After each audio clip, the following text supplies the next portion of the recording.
The search for the next Pope and Young buck starts now. Hey everyone, welcome to this episode as we continue our search for the next Pope and Young buck.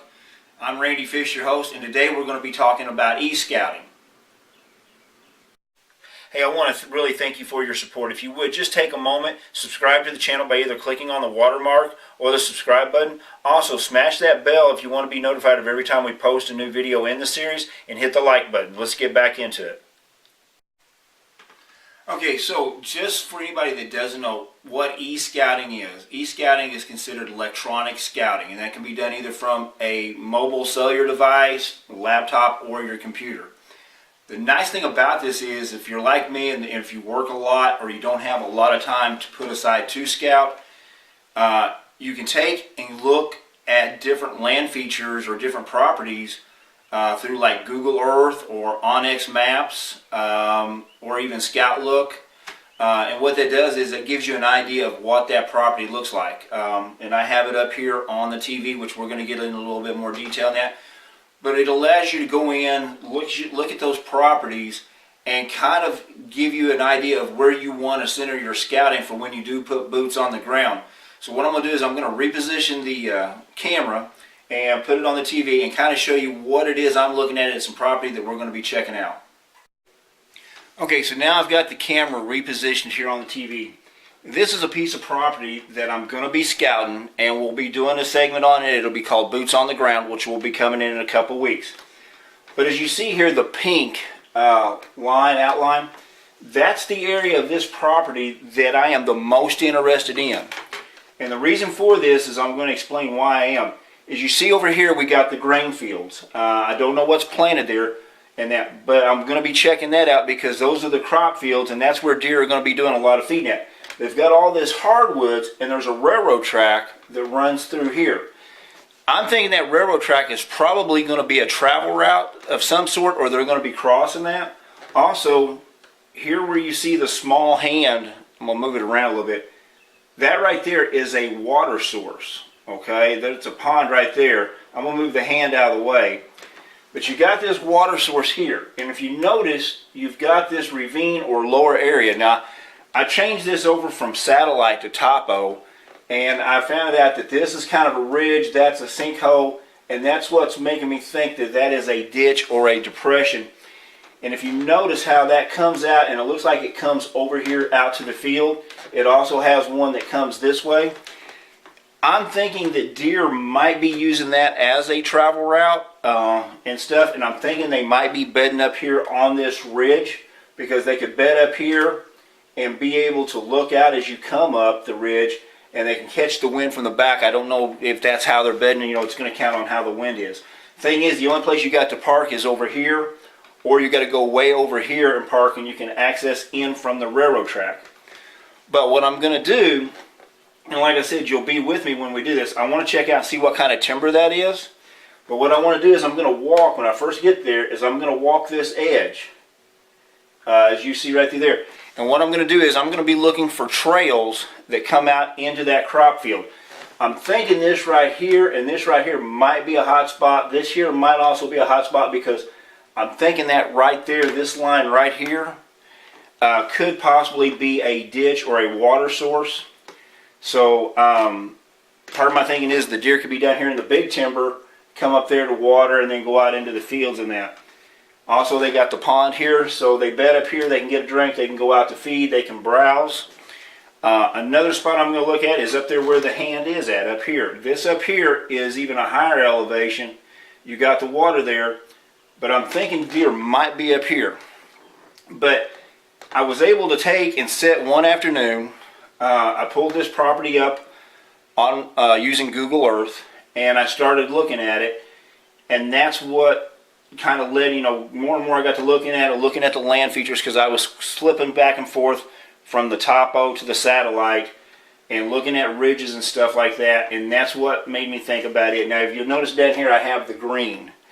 And like I said, that has a lot to do with the railroad track because I want to look along this railroad track also and see if there's trails crossing it because if there is, then that'll give me an idea of how the deer are you know, moving through that area. So I'm going to reposition the camera and we'll talk a little bit more.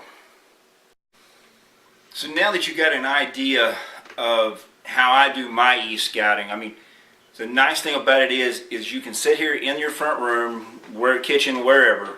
You can look at different properties, and it really, when you have time, you might not have time to get to the field. You might have an hour before you go to bed or an hour before you go to work.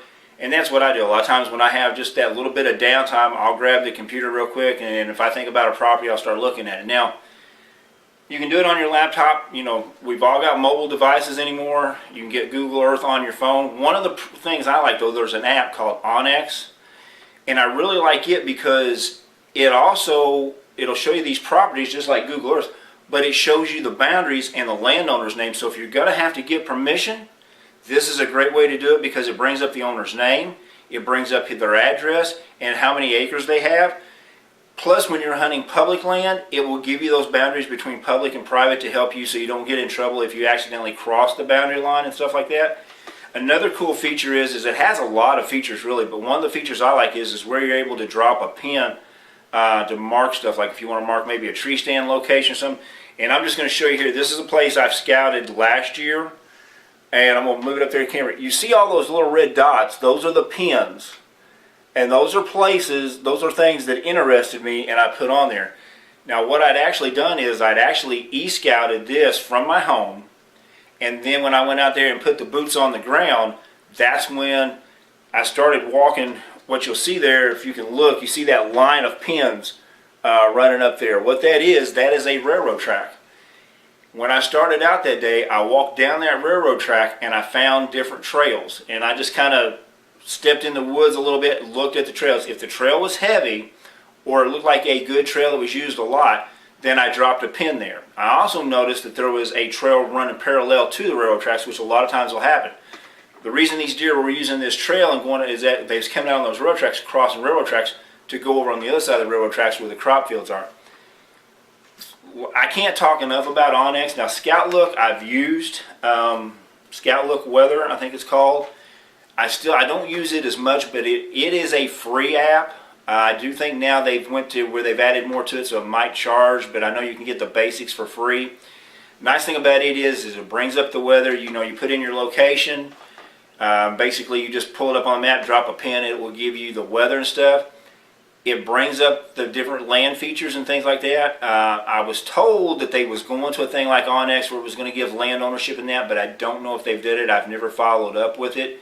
But I do use it. I use it, to find weather out and different things. I also use it a lot of times if I'm hunting, so I don't mess up the onX. I'll use their tracking thing where if I'm trailing a deer, I can track a deer with it. onX does the same thing. The onX runs, it has different rates it counts on. If you get one county, you can get actually the whole United States. I think it's for like $100, which really ain't bad if you can have the whole United States on your phone, especially if you travel and things.